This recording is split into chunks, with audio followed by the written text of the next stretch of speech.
Grab your cup of coffee. Sit down for a story.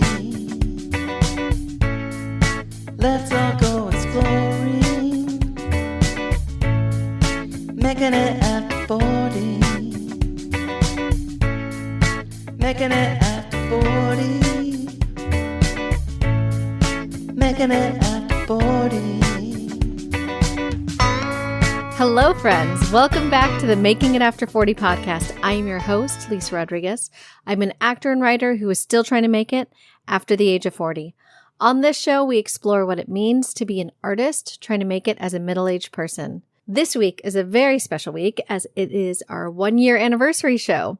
1 year. I can't believe I've been doing this for 1 year consistently, week after week. I have taken a couple of weeks off here and there, but for the most part, I've been putting out an episode each week since I started this time last year. And I want to thank all my listeners for listening each week, for sharing the show with friends, for giving me reviews. This is truly a passion project for me. And you'll hear in this episode that I'm still trying to figure things out. And I hope my trying to figure things out makes you feel a little less alone in your own trying to figure things out. Because I think that's what this is all about, right?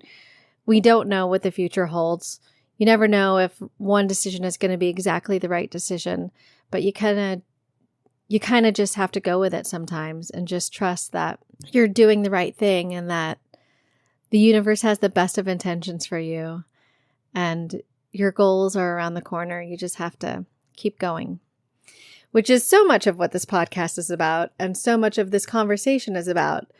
So in honor of this special occasion, I took the advice of my past guest, Marnie Temple, and made myself the guest for today's episode.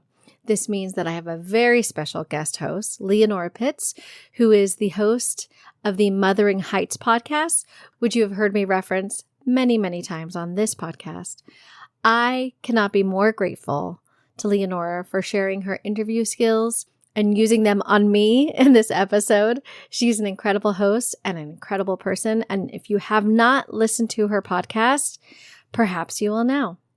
So let's just jump right into it. You guys are going to hear me get pretty emotional about a couple things, get pretty vulnerable, but mostly talking with Leonora and sharing the things that I've learned since starting this podcast, which has been so rewarding. Thank you to all my guests for this last year. And thank you to my future guests and future listeners. I cannot wait for this next year. I might be taking a little bit of time off in July. I hope you all are learning and getting as inspired as I am with each guest that comes on the show. That's the whole purpose of the show. That's the passion, connecting each other with our stories and our experience and learning from each other and growing together. Okay. Without further ado, here is me and Leonora chatting it up. So this episode is a little bit different as this is the 1-year anniversary show. And one of my past guests, she suggested that I should have a show where I have someone interview me. And the first person I thought of was Leonora Pitts, who was guest number 2. Yes, guest number 2 on this podcast. And of course, she has her own amazing podcast, Mothering Heights, which I reference all the time when I talk. By the way, thank you for all those lovely shout outs. It's so nice. Yeah. And so Leonora Pitts is our guest host, as I am the guest on today's show. And I'm a little bit nervous, but yeah. Well, thank you. Well, welcome to Making It After 40, everybody. My name is Leonora Pitts, and I'm here to interview Lisa Rodriguez for this amazing 1-year anniversary. How does it feel? How do you feel 1 year in? It feels pretty amazing, honestly. Because I had put off making this podcast for so long. At least until you turned 40, obviously. You're like, let me hit 40 and then I can. Yeah. And then when I finally decided I am enough and I can do it with just me, it was a little bit scary, but I've been really touched and I guess validated, which is what all artists are always looking for, with the response. I get such good feedback from the audience. And like so many people have said like, oh, I needed this. I needed to hear this. I was like, yeah, okay, Lisa, that's what they always say is like, you're not the only one. If you're feeling this way, you're probably not the only one. And so that has been really rewarding. And it was a bold move. It built my confidence a lot by just taking the step. And it's also been really, I think the best word is expansive for me, because as I talk to these guests, I start to realize like that they're not different than I am. And to hear their stories really inspires me and builds confidence in myself. Like, yeah, you just have to you can get there. You just have to take it one step at a time, one step at a time. Everybody has their own journey and their own story. And that's been really cool. Yeah, that's great. One thing you said is that before you started this, you needed to kind of wait until you felt like you were enough. One of the things that I tell my acting students is you are all you have and you're more than enough, right? Like that. And I'm usually teaching people in their 20s, you know what I mean? Or younger. And to come to that realization, like, oh, I'm enough. I'm enough of a presence. I'm enough of a human. I'm talented enough. I'm capable enough. Like, is so key. And I don't know how it happens before you're in your 40s, to be honest. Yeah. Was there an aha moment, as Oprah says, or like that? Was there a key that turned in you where you suddenly went like, wait a second, why am I waiting for someone else to give me permission to do this? Yes, I do think so. Like, I don't know if it was like an event that happened. I have this feeling of like, kind of like being in the bathroom, getting ready for like the day, and day after day, I always listen to podcasts when I'm like getting ready for my day. And I was listening to another one of these actor podcasts, and I was like feeling the need to like chime in or do you ever talk back at your podcast when you're listening to all the time? Yeah. Like, especially on a murder podcast. On a murder podcast, I'm like, it is obviously the brother-in-law. What are we doing here?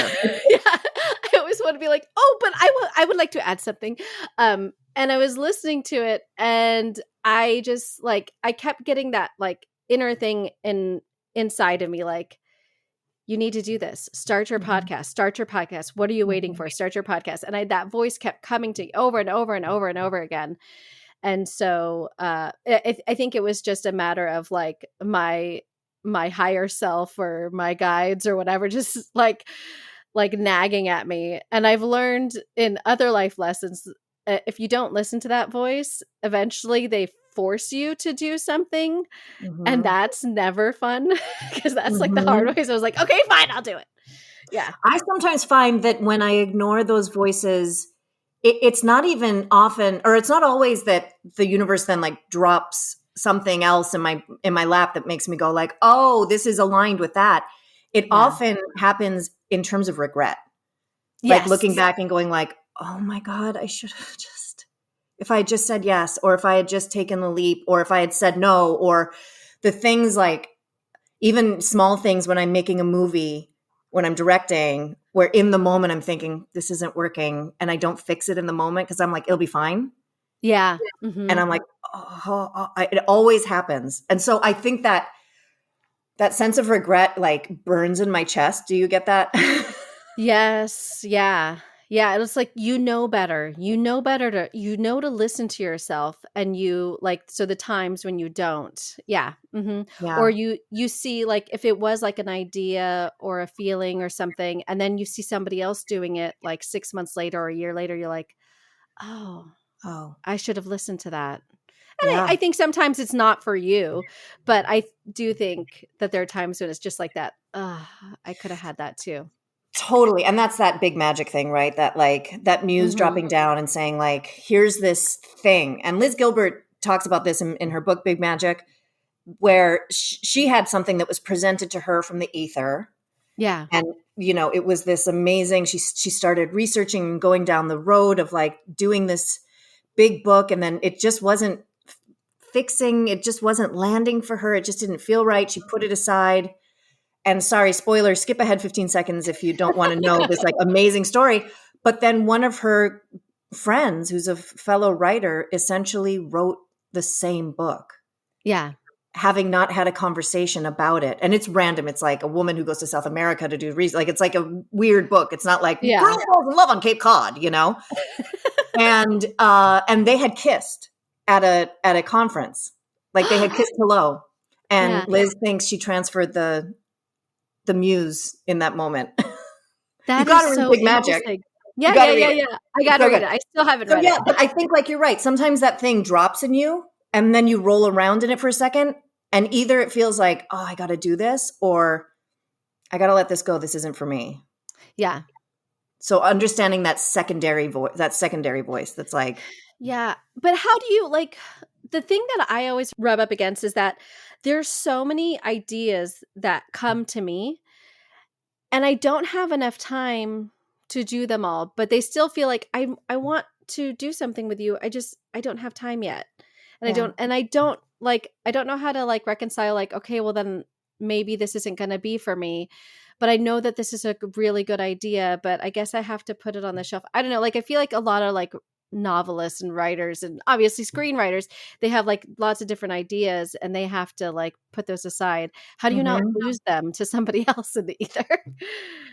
I mean, Alfred North Whitehead said, ideas won't keep. Something must be done with them. Yeah. And I do think that if it didn't come to you in the time when you can do it, Then you it's do not have to for you. sometimes, it's not for you. You know what I mean? Yeah. Like, I do think that these things, Mhm. I also think, however, like, I have this running list, I'm looking at it right now, of things I've wanted to write, things that matter to me. And it's just here, like, clipped to my lamp, just on a piece of paper. And I add to it. You know what I mean? And I cross things off that are done. Like, I wrote the Caroline Lamb's story. You know what I mean? That's done. I crossed it Yeah. off. I Yeah. wrote the pilot with Megan. That's taken care of. You know what I mean? Yeah.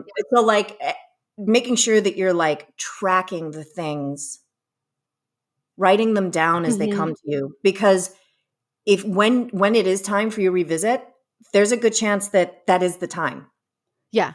Yeah. and it hasn't been done. Do you know what I mean? Yeah. Yeah. But it's hard. I mean, it's like we're always navigating that shit. And plus, I mean, we Yeah. both have 2 children. It's like, Yeah. Children and jobs and yeah, hats to wear. so many hats to wear.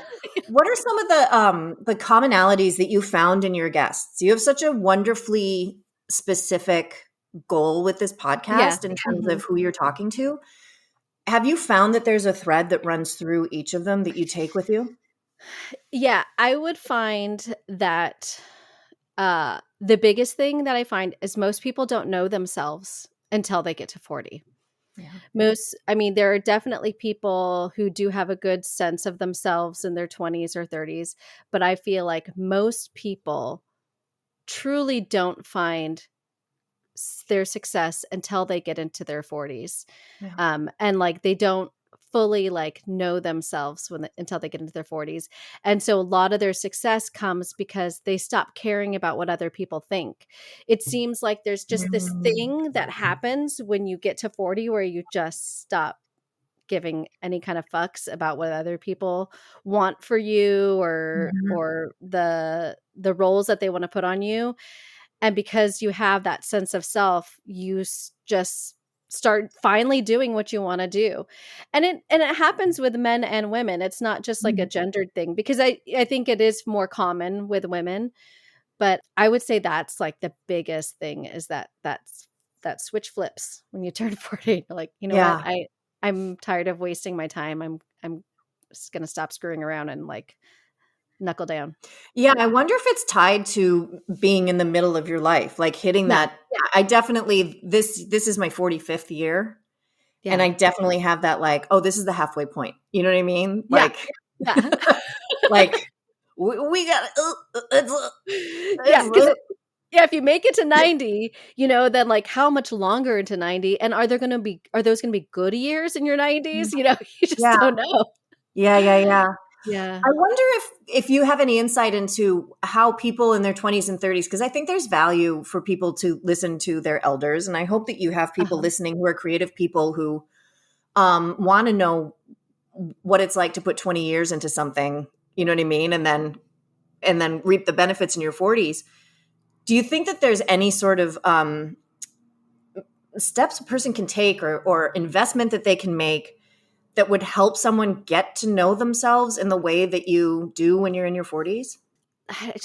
Some people you just can't get through to when you're in your Yeah. 20s. I know you talk about like when you're 20s, like, yeah, I was a total asshole and blah, I blah, blah. was.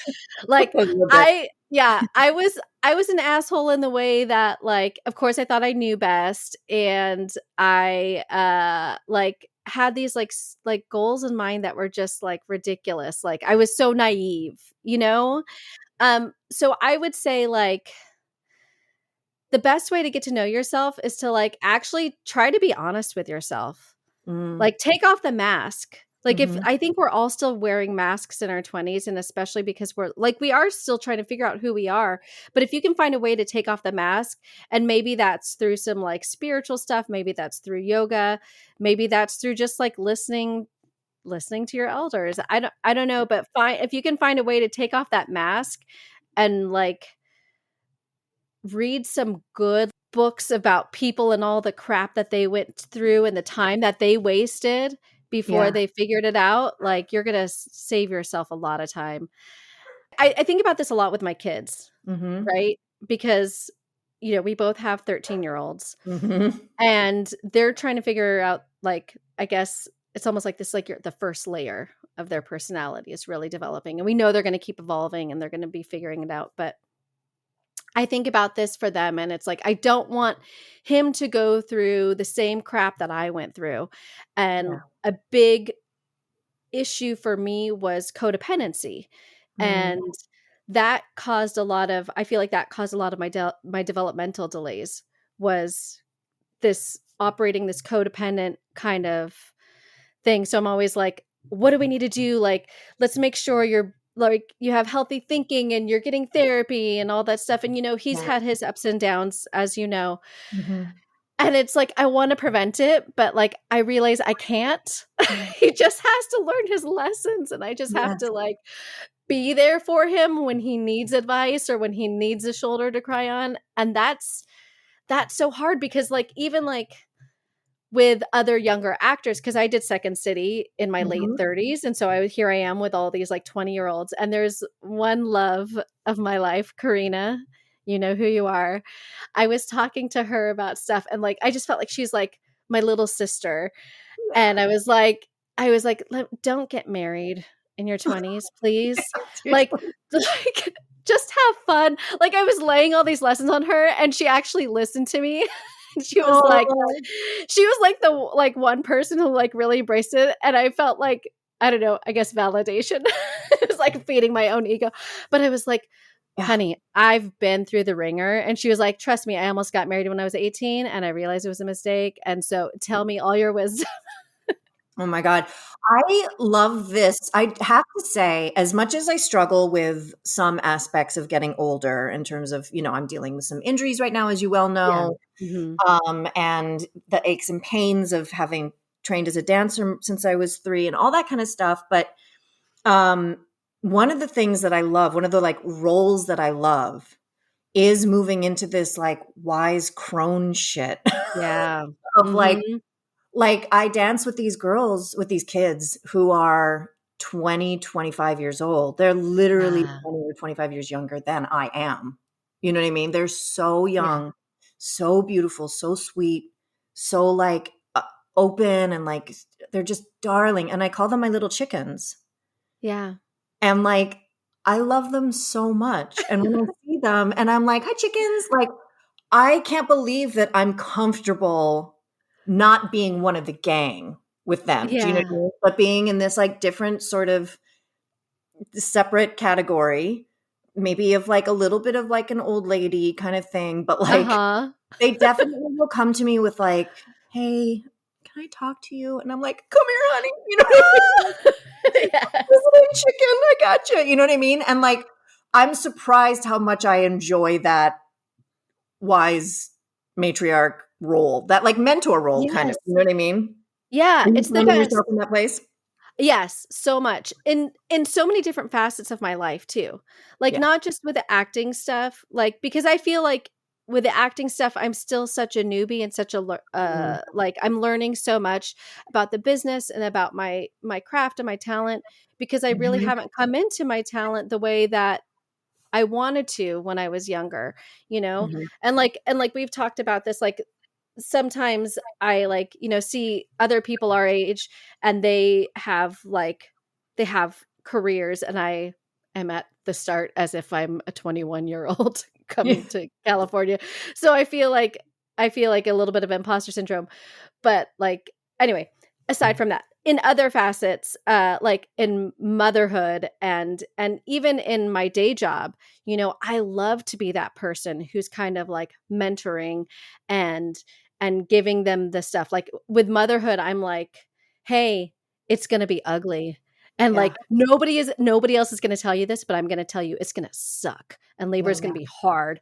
And Yeah. I can tell you everything right now. You're not going to believe me, and when you're in it, you're going to be like, oh, that's what Lisa was talking about. Yeah, seriously. Like because I felt like nobody warned me. I'm like, why didn't anybody tell me that it was going to be this hard or this Yeah. awful, but also wonderful at the same time? But Mhm. everybody tells you about all the wonderful stuff. It's like, I think for me, like in having a kid, nobody ever told me what it was going to be, and I was like in shock and like almost like out of my body for a lot of Felix's babyhood. Yeah. And then with Yeah. Julia, it was completely different. And so like I like to take that role with my friends now who are having kids, and I have a lot of Mhm. friends who are having kids in their late 30s, and so I like trying Yeah. to be there for them, and then and like I said, in work too, like, hey, this is why we do these. Let me show you like how we do these things and how we can be the next best managers. Yeah, and I feel I like just even in our moms group, like, you know what I mean? There are some of us who have been parents now for 13, 14, 18 years. yeah. And there's definitely that feeling of like passing down some of the experiences.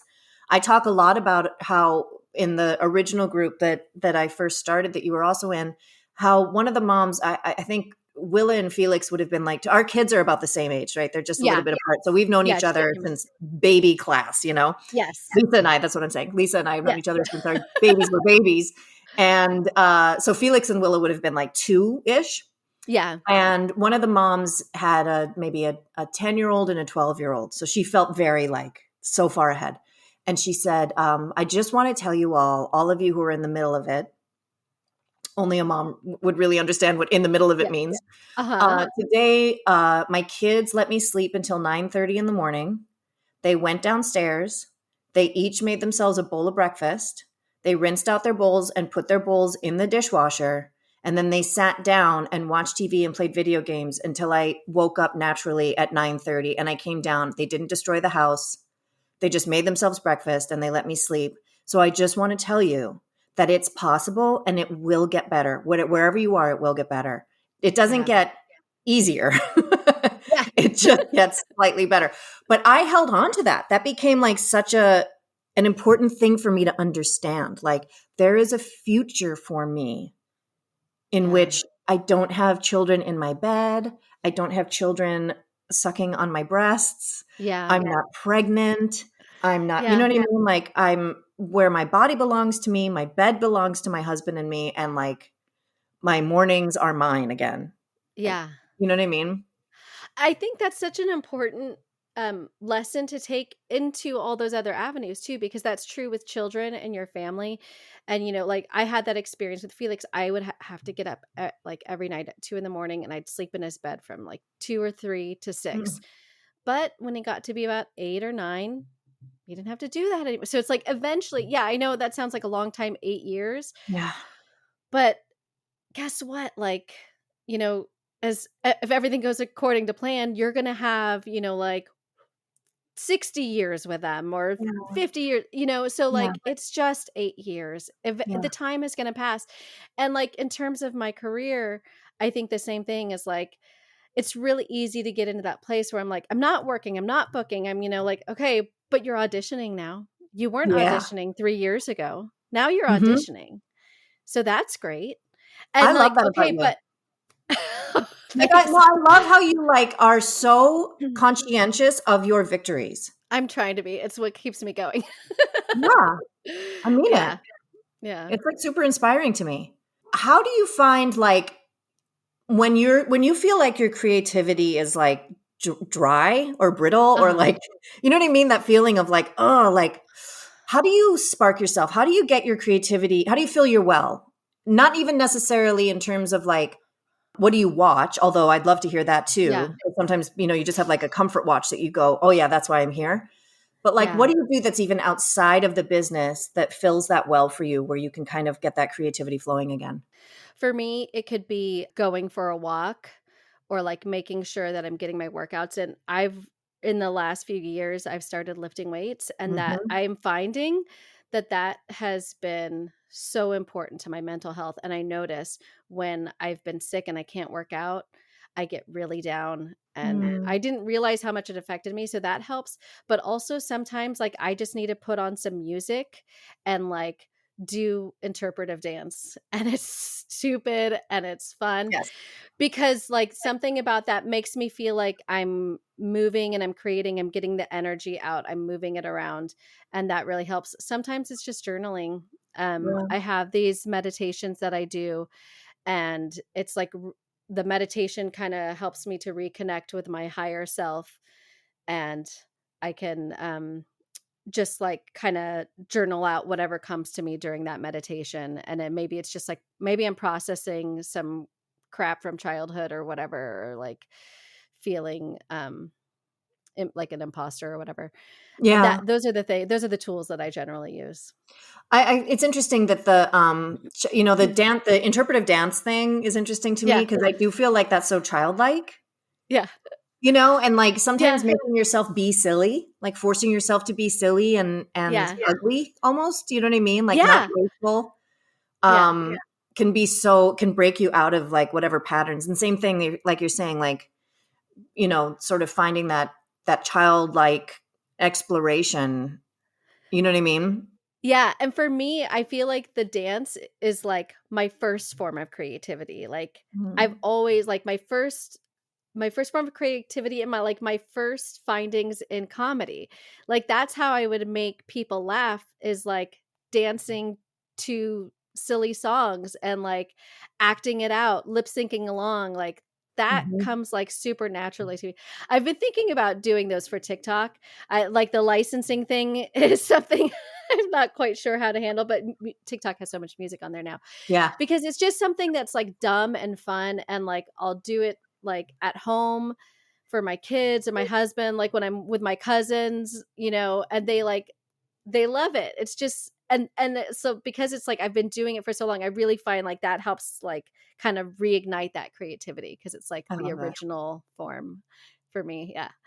Talk some more about that journaling and the meditation and are you Yeah. doing like morning pages or what is it that you're doing that? So I do this program called To Be Magnetic. Mhm. It's started by this woman, Lacey Phillips. I actually met her through some friends many years ago. Um, and at the time she didn't have this, but she was doing some coaching, and I was like, "Oh, I can't afford to do coaching." Like, I didn't spend the money on myself. And of course, if I had done it, it probably would have been really amazing, transformative, because then it got to the point where like she can no longer do coaching because her program has gotten so huge. Oh, wow. And so what it does, it has you go into your subconscious and like uncover blocks, Mm. and then you process those blocks, and you either like do a reimagining of like whatever the incident was that kind of affected you, or you get some sort of healing through that block. Mm. And what it's helped me is kind of, what's the word I want to say, like uncover my confidence again. Yeah. Like I remember you talked about how like my energy had changed, and it was really through that work that helped me kind of find little Lisa again, who Yeah. had that light, and let her like start to shine and not be afraid to be seen anymore. I spent a lot of time like being afraid to like be seen, or being afraid that people will judge me for like who I really am and all the silliness and all the goofiness. Yeah. Or like people wouldn't take me seriously Yeah. because my natural personality is like so goofy and outlandish. And I'm still working on like bringing that fully back, but it's becoming more natural to me again. And that work has been like transformative. And even I've taken a break from that work to do Jennifer Seffert. Is that how you say her last name? Seffert? I Seifert. always feel like it's Jen Seifert. Seifert, Okay. yeah. Okay. Boy, does she come up Jen. a lot on like Yeah. our I know. podcast. Yeah. It's I know. amazing. Doing morning pages with her, that was Yeah. like huge. That kind of got me to start making my own content again. So it's like this combination of doing like different things to reignite my creativity. I really can't say enough about the Artist's Way. I did Jen Seifert's first Artist's Way group way back. I think I was pregnant with Willa. So it was like 14 years ago. Yeah. And Jen loved it and wanted to sort of share it with a group of people. And it was such an eclectic, interesting group. And we went through all of it. And I was in the middle of like the biggest creation of my life, which was being pregnant. Yeah. But I remembered that I have a friend named Molly Bryant, who is an actress and funny person and musician. But she had worked as an actress for years and years in theater. She actually like worked with Jack Black and Kyle Gass a lot. And, she's been around for a long time. Not that you know what I mean? Anyway, she talked about how when she was doing her morning pages, she couldn't stop writing about her guitar. She didn't even really consider herself a musician, but she just kept writing about it because, it's just this brain dump of what's at the front of mind. You kind of want to get out what's front of mind so you can kind of access the stuff in the back. And then as she kept doing the morning pages, she realized that she was actually a songwriter. Oh my gosh. And it just like unlocked. And she started writing songs and she has like, I don't know, 3 or 4 albums. They're so good. She's such a great songwriter, singer-songwriter, beautiful musician. She and her husband, Bob, just like fucked off to Portugal. Like they moved to Portugal, like the whole, just like an amazing career, amazing life. And it all started with spending the morning, like getting her stuff out of the way. Yeah. I think that's so important. I wish I had done it many years ago because maybe that's part of the advice for the 20 somethings is do morning pages because I really think that helps you to take off the mask. Yeah. And because like I think when you are just writing, your subconscious can start to take over and like lets you know what it is you need.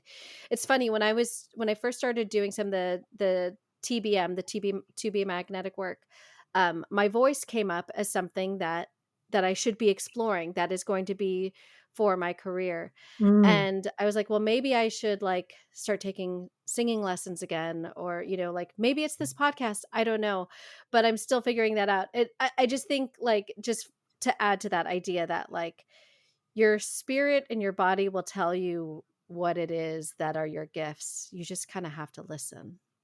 You have to listen and you have to allow space for it to become clear. Yeah. And I think that's where journaling is. So I'm saying this, like, I need to start journaling again. Like I've like let that go as like a busy, you know what I mean? I'm like, oh, what can I let go of? I'll just let go of this. And now as I'm talking to you, I'm like, what the fuck am I doing? This is like clearly has been very important to me over the years, this like journaling thing. I'm always buying like morning meditation books. I'm like, Celtic witchcraft morning meditation, like connect with your witchcraft. And it's just like, just sit and write and you'll just feel better. I do feel like simplicity is kind of the key as you age. You just kind of have to like get it down to the bare, but like if that means you're making your own ceremony in your backyard, or, you're just like, you're taking, 3 minutes to write something down or do a mantra, literally. So I started coaching with Grace, who was on your podcast. And Grace Chan, my God, treasure, man. We just did the Akashic Records reading, which I've been wanting for 1,000 years. Again, like going back to like not spending money on myself or like the things that are like woo woo. Cause I'm like, oh, I shouldn't be spending money on this. There's more important things in life. Yeah. And I just was like, no, I'm going to like, this is my person. This is who I need to work with. and we did the Akashic Records readings, and she gave me like a 1-minute meditation. She's like, I need you to do this every day. They, the they Yep, of your the guides. reading Yeah. were like, this is what you need to do. This is your mantra. You just need to take 2 minutes to do this every day. Wow. So I'm like, okay, I can do that. I can fit that into my life. Yeah. Yeah. Yeah. I'm about to start grad school, which I haven't even announced. Oh my God, Leonora! No, it's so crazy. For what? I'm getting an MFA in screenwriting. I'm so excited. Thank you. I think it's going to excited be for you. really valuable. I'm very, I'm like being very sort of like pragmatic about it. And a big part of why I'm doing it is obviously this program is very interesting to me, which I'll talk about in a sec. But as much as I love being an actor and director, and I want that to be what I do as a job, I am, on the other side of 45. Yeah.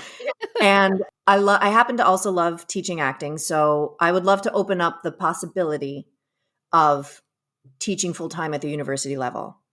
And I can't do that without a master's. I already have my BFA, so getting an MFA in acting is like not smart. And so this opportunity was like a very good way for me to like get that master's, but also the foundational technique of this program is transcendental meditation because it's with David Lynch. I was gonna say, is it the Lynch? It's the Oh Lynch my thing, yeah. God! Oh my God! I'm so excited. Like I'm a huge David Lynch fan too. I can thank my first boyfriend for that. He like introduced me to all the David Lynch stuff, and I was like, "You're such a beautiful weirdo." Thank you. So great. I mean, just speaking of foundational, like total life changer for me. When I was 13 years old, I just fell hard and deep into Lynch world, and it feels very full circle to now be joining his School of Cinematic Arts. And so I'm really excited for the opportunity to learn transcendental meditation because knowing that I have to do it to start as an obligation for my degree is probably the only way that I could actually commit because I don't commit to anything that's just for me. If I don't have an outside obligation, it's like not going to happen. So anyway, I'm looking forward to this experience of learning how to meditate in this kind of significant way. How have you found that your grace meditation has informed your days? It's been great. I like one thing is I have to remember to do it. I have to remember to take time. So sometimes it's like I'm literally going to bed and I'm like, okay, I'll pop in my earbuds and do it like before I fall asleep. Yeah. But it has me thinking about it because my mantra is I am enough. Yeah. And so like I do think about it during the day, like, oh yeah, Lisa, you are enough, like it's been really nice. But it's also like the entire reading was really really eye-opening for me and really kind of healing. It was kind of like a lot of stuff that was like, you knew this. Like a lot of things she said, like, it's always been there. And what was interesting was that some of the things she said to me were things that I was already working on in the TBM work.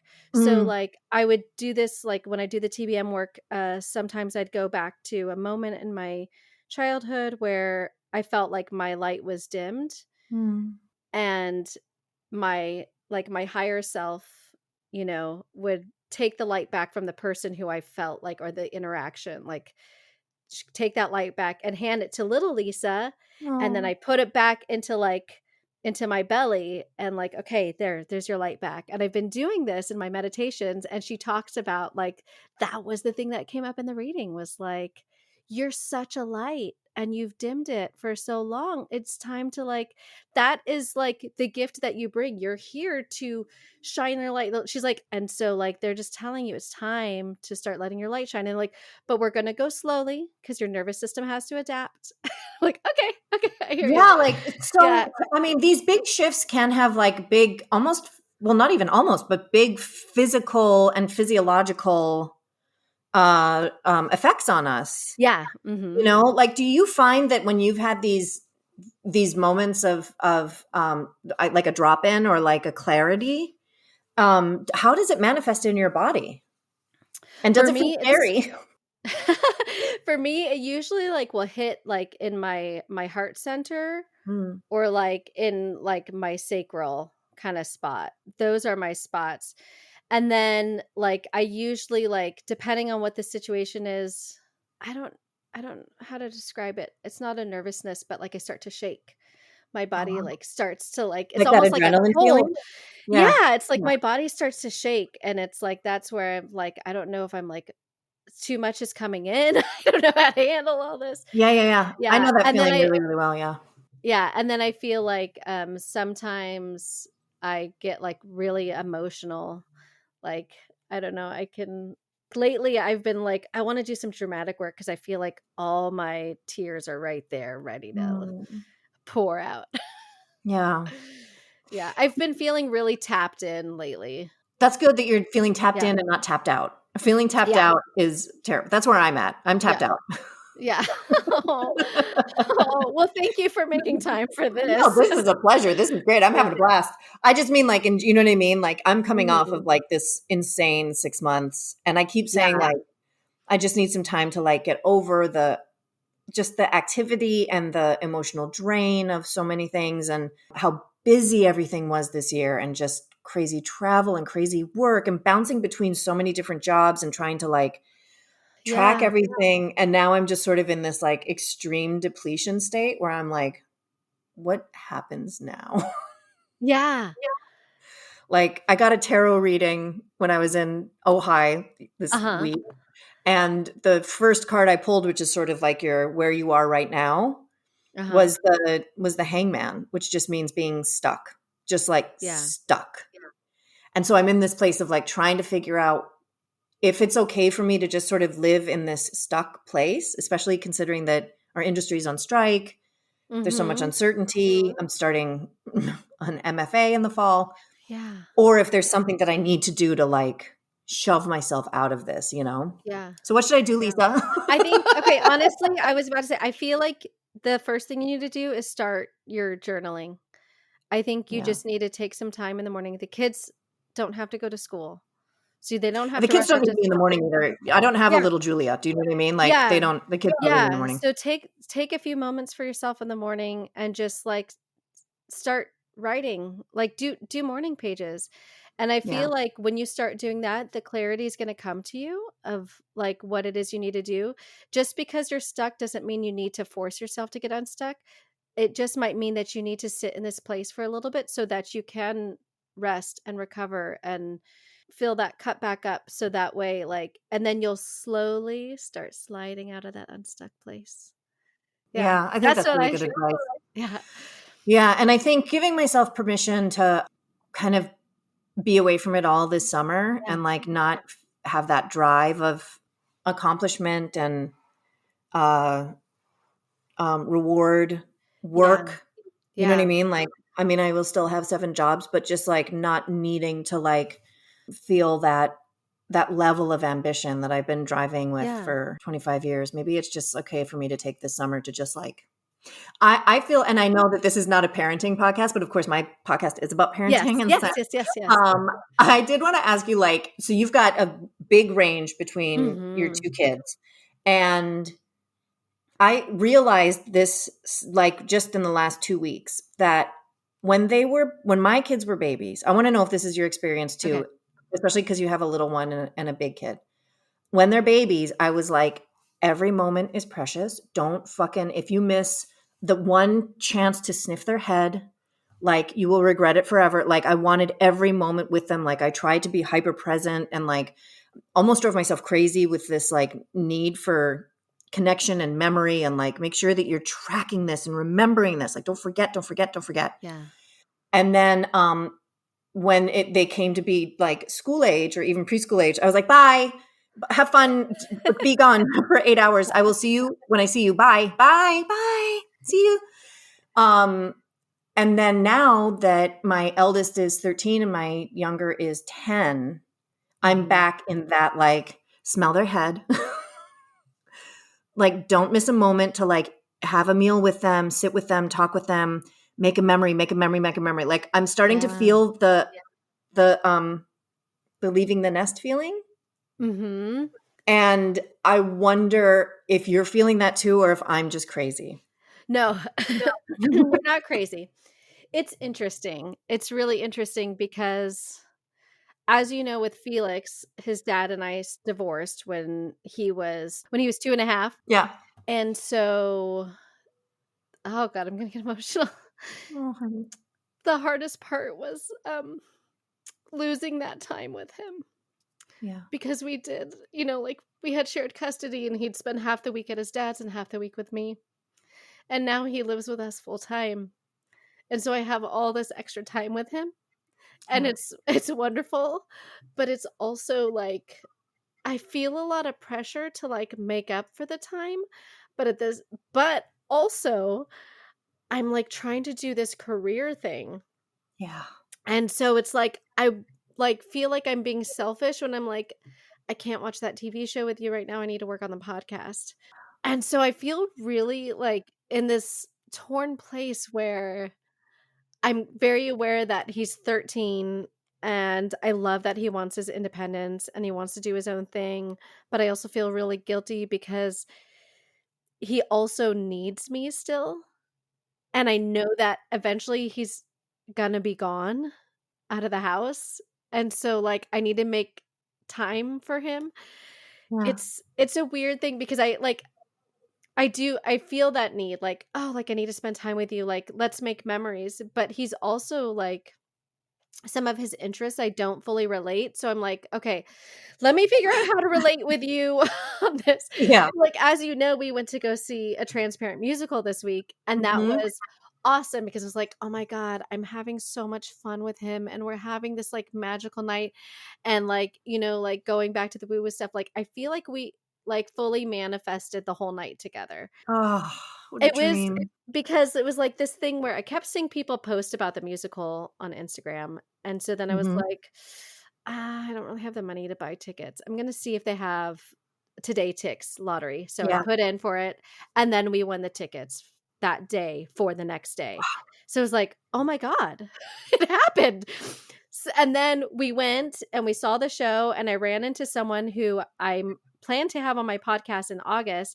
But like, we know each other through people, but not like we've never hung out. So like I saw her and I got to go say hello and have some FaceTime, which was cool. I was like, oh my gosh, what are the chances?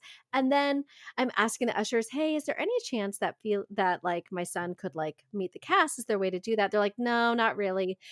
And then I run into another actor friend as we're walking out, and we're like, oh, hey, what are you doing here? And she's like, oh, I'm friends with Adina, who is the lead. And I was like, oh, she's like, we're supposed to go say hi. I was like, is there any chance my son and I could tag along? So we go and do that, and he gets to meet all these people. Like all these like things happen together. And so I try to like look at like those moments. Oh, and then one of the cast members, I chatted with her, and I think I'm gonna get her on my podcast as well. So I'm like, yes, like, thank you, universe. So it was like one of these magical manifestation nights. And I got to share in that with him. And I feel like it's okay to have those nights where like everything comes together at once. And it's also okay to have the nights when I can't be available to him. I'm trying to find Yeah. that balance. Yeah. But Because every night can't be that transparent night. Do you know what I mean? no, Otherwise, that becomes just like having pizza and barely saying hello to each yeah, other. If it's there have to be some nights that are so spectacular, and he'll always remember that whole experience with you and seeing you shining your light, right? Like knowing people, finding a way, getting people for your podcast, like all that stuff is important for him to see too. That's you being your brightest self. Yeah, and he did say that like after I had the conversation with the actress, she left and he's like, "Okay, mom, I see you." You know how they like start snapping his fingers and he's like, "Business lady, okay." And I'm like, Oh my God, that's "Thank so you for sweet. seeing me." Oh, Yeah, I I don't know. love that. But also with Julia, it's like the same thing because like you said, like she's 4 and I'm so happy to have her gone at school all day. And I do feel that guilt with them because like I think they're both like, even though they're 10 years apart, technically 9.5, but Yeah. 10 years apart, they have like the same needs almost. They Mm. both want independence, but they both still need mom. they're like both in this like vulnerable place where they're like building some layer of identity, but they still need us so badly. Yeah. And so it does feel like a lot of demand, but then I feel selfish for like having a day job and wanting to do a career and like wanting to have a social life, which is very, very little. Yeah. But I mean, also like, you know how one of the things that like Kate Anthony would talk about on her podcast, or you know, who's a mutual friend of ours who has the divorce survival podcast, and Yes. she's amazing. She's been on your show. Am I making that up? No, she hasn't. She hasn't? She'd be a great guest. She's a really good guest Yes. because she's coming on my podcast this summer. Anyway, she would talk about how what you want to model for your children, you might be scared to leave a spouse, Yeah. but do you want your kids to see unhappiness as their model for love? Yeah. Or do they want, you know, do you want them to see like taking action and reaching for a better relationship? Which is Yes. sort of opposite of what we were told growing up, right? At least I was like, Yeah. it was like, well, no, if it's like, if your body is safe, you don't leave a marriage. You make it work. Yeah. You make it work. You have to make Yeah. it work. Yes, And I think I that's know the that same well. for our kids. Yeah, exactly. Oh, Catholic much? Yeah. Same. Half Jew, half Catholic, a lot of guilt. Yeah. I think that like when our kids see us in that light of like, I am capable, I am inspired, I inspire other people, and I find a way to like, you know, at least a couple times a week, like make food for everybody if that's your thing, Yeah. or I make sure that every Sunday night we are all together having Sunday dinner, or I make sure that I walk you to school every day, or whatever it is, those like built-in moments of connection Yeah. that are rhythmic almost, that they can count on. That's really what they need, I think. Yeah. No, I think so too. They have to see that you have a life and a light, that you have a life and that you have like things that you're working towards. And I with Felix, I'm able to talk to him. I'm actually taking on a new job, which is going to be a game changer for us financially, but it's going to take up more of my time. And I'm going to have to go to an office every day. Yeah. And so there is a lot, and I'll get into that part, but there's a lot that I had to reconcile with just making this decision. But I talked to Felix about like, hey, I'm going to be going back to this. So it's going to be a little bit like how it used to be. Yeah. But like, you know, I think I will have enough money now. I can hire someone to edit my podcast. So that's going to free up my evenings because I'm still going to do the podcast. Yeah. And in terms of this job, it's so interesting, Leonora. Like, I just feel like, okay, I'm just going to embrace this and just trust that this is part of my path, is, you know, taking on a full property manager position again. You know, like I could look at this as like a step back and like I'm abandoning my creative aspirations. But I'm looking at this as like, okay, I need this stability. This is what my family needs to support us. And something that I've learned in this podcast a lot is like having that stability helps to feed the art. And I'm not in a place where like tomorrow I'm going to be offered like a series lead. That's just not where I'm at in my career. But could I take a day off to do a co-star role or a commercial? Sure. Yeah. I could still do that, but I can also like have a steady income right now because that's what I need. And you know, there's like that part of me that's like, well, maybe I just need to keep training and having fun and doing this podcast and like revisit it again, once again, revisiting it, which feels like on paper, it feels like I should be like, oh, you're giving up, but I'm not giving up. I'm kind of like doing what feeds my family right now. And yeah, you're inviting in abundance. You're inviting in space for, you know what I mean, for other ways for your family to connect, right? Like maybe this leads to you being able to take a great vacation next summer. Well, this is exactly it. It was like, okay, so like we can do that spring break Disneyland trip that we've been talking about forever. You know what I mean? Yeah. And like, okay, so I can save a ton of money. So that way, like, it's time for me to like back off down the road, I can do that. You've got that cushion. Yeah. Mm-hmm. Yeah. So I know that how you wrap up all your episodes. So I'm going to wrap Yeah. us up with our final questions here. What's advice that you would give to the next generation coming up, the people behind us who need our advice so bad?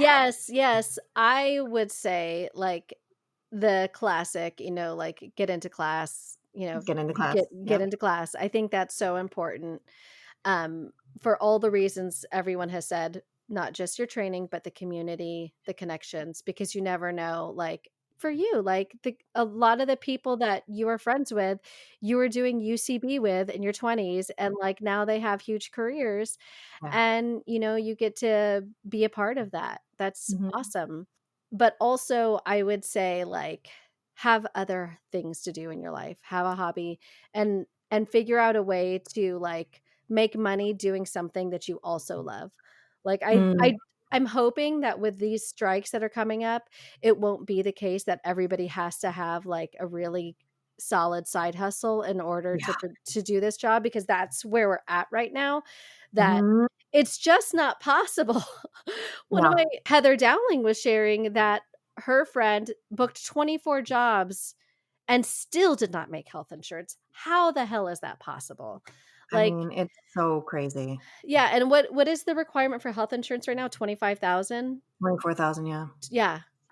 So I mean, what the heck, man? You can book yeah. 24 jobs and you make less than, like, you don't even qualify for health insurance. That's insane.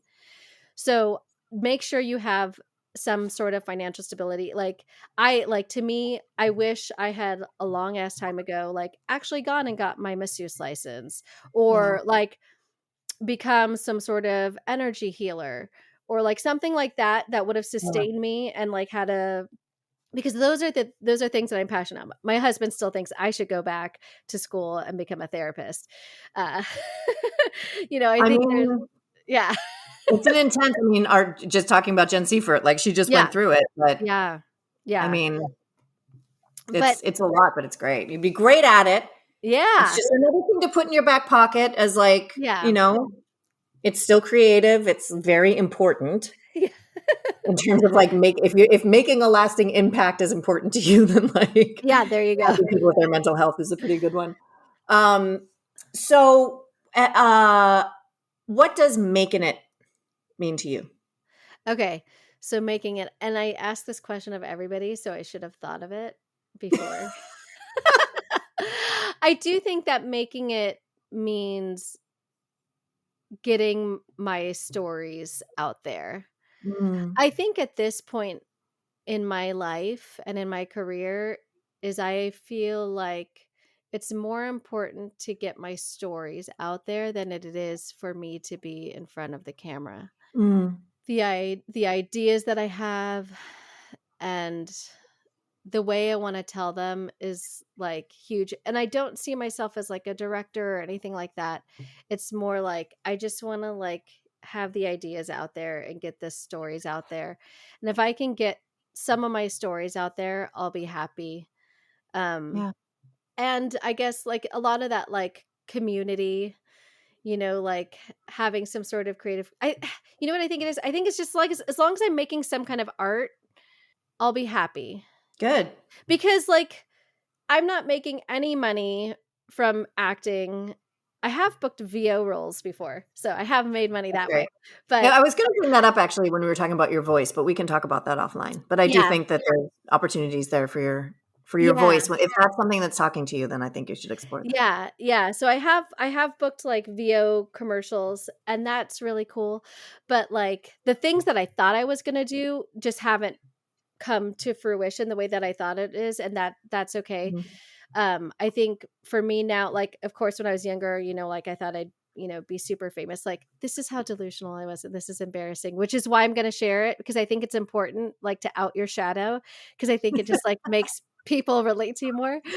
When I was first dating my first husband, I had just gotten an agent, and I would go out on auditions, and I had in my head like I'm going to book so much work of all these movies. I'm going to be a movie star so fast. We're going to have this like incredible wedding, and it's going to be like in the tabloids. Oh, Oh my God, Leonora. I was so sick in the head. It's so delusional. I Like, mean, let me honestly, share. like, I'm gonna share a similar story, kind of. we're Although gonna it's not have to about like me. have a secret wedding because everybody, like, ET is gonna That's want to hysterical. report on it. Like, I don't know who the That's hell so I funny. You were thought I like was. building that into your like budget. You're like, oh my god, as Yeah. we approach our wedding Like, date, we just got to make sure that there's a no-fly zone. yeah, What does it I cost to put a know. no-fly Right. zone for the helicopters? One Yeah. time I was hiking with my friend Casey Christensen, and we were both like struggling and, talking about what we wanted out of our careers. We'd gone to acting school together at NYU and everything. And we were hiking in Griffith Park, and she stopped and she pointed to like a giant building in the background in the hills. And she was like, do you see that home right there? Uh-huh. I'm going to be so fucking successful, Leonora. That is going to be my house. I'm going to own that house. I'm going to own the biggest house in the hills. It's going to belong to me. That is how successful I'm going to be. And I go, Case, that's the Griffith Observatory. So you're probably not going to own that house. Like maybe another house. There's a lot of nice houses, but definitely not that house. Like I don't mean to crush your dream. It's not a house. It's an observatory. It's like a national landmark. Yeah.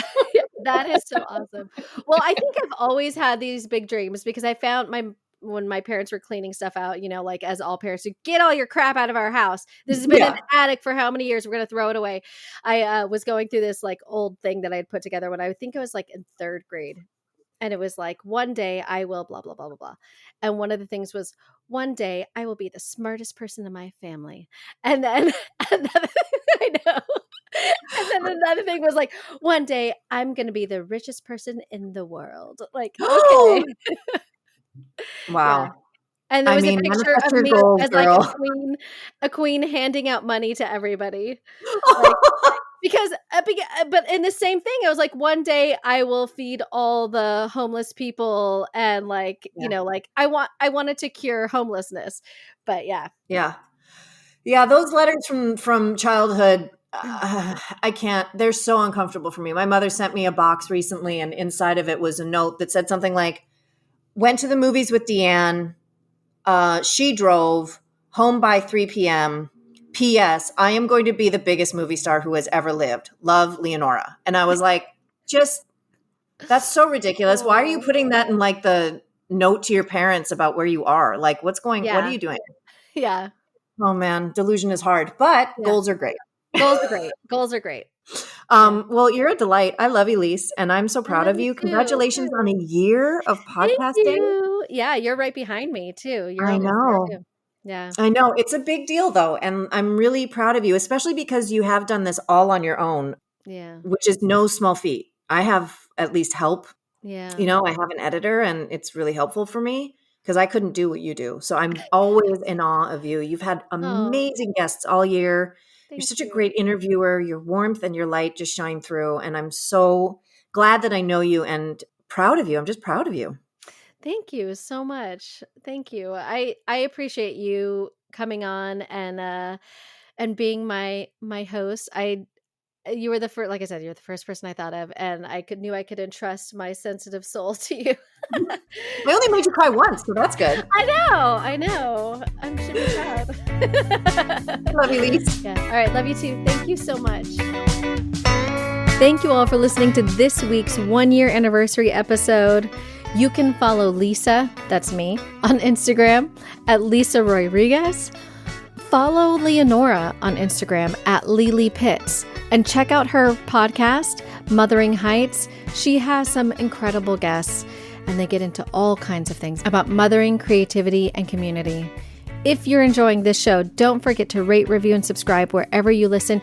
You guys, for this next year, I really hope to grow the show even more. So please do me a solid and share the show with your friends. Give me a rating and a review. Those reviews help the show to pop up in the algorithm so more people see it and we get more listeners. Also, be sure to follow the show on Instagram at makingitafter40, the number 40. And to catch up on what I'm doing when I'm not podcasting, check out my Instagram at Lisa Rodriguez.